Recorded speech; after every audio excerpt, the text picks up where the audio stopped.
రోజు కర్రీస్ చేసి బోర్ కొడుతుందా? సింపుల్‌గా ఇలా వన్ పాట్ రెసిపీని చూసేద్దామా? టేస్ట్ అయితే సూపర్‌గా ఉంటుందండి. ఈవినింగ్ టైంలో ఇలాంటి రెసిపీ చేసుకున్నారంటే చాలా చాలా టేస్టీగా కూడా ఉంటుంది. ముందుగా మందపాటి కడాయిలో 2 టేబుల్ స్పూన్ల నెయ్యి, 2 టేబుల్ స్పూన్ల నూనెను వేసుకొని పోపు దినుసులు, ఎండుమిర్చి, పసుపు వేసుకొని ఫ్రై చేసుకోండి. సన్నగా తరిగిపెట్టిన ఒక ఉల్లిపాయి, అరకప్పు సాంబార్ ఉల్లిపాయలు వేసుకొని 20 దాకా చిన్నులు రెబ్బలు వేసుకొని మిక్స్ చేసేసుకోండి. దీంట్లోనే టేస్ట్‌కి తగినంత సాల్ట్, ఒక టేబుల్ స్పూన్ కారం, ఒక టేబుల్ స్పూన్ బిర్యానీ మసాలా వేసుకొని మిక్స్ చేసేసుకోండి. దీంట్లోనే 2 రెమ్మల చింతపండు నానబెట్టుకొని, ఆ గుజ్జుని ఒక అరకప్పు దాకా తీసుకొని దీంట్లోకి వేసుకోండి.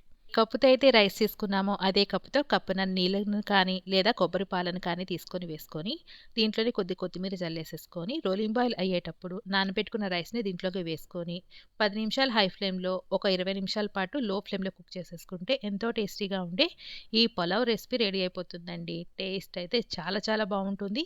సింపుల్‌గా అయిపోతుంది. ఇలాంటి రెసిపీని ఈవినింగ్ టైమ్‌లో ట్రై చేసి ఎలా వచ్చిందో కామెంట్ చేయండి.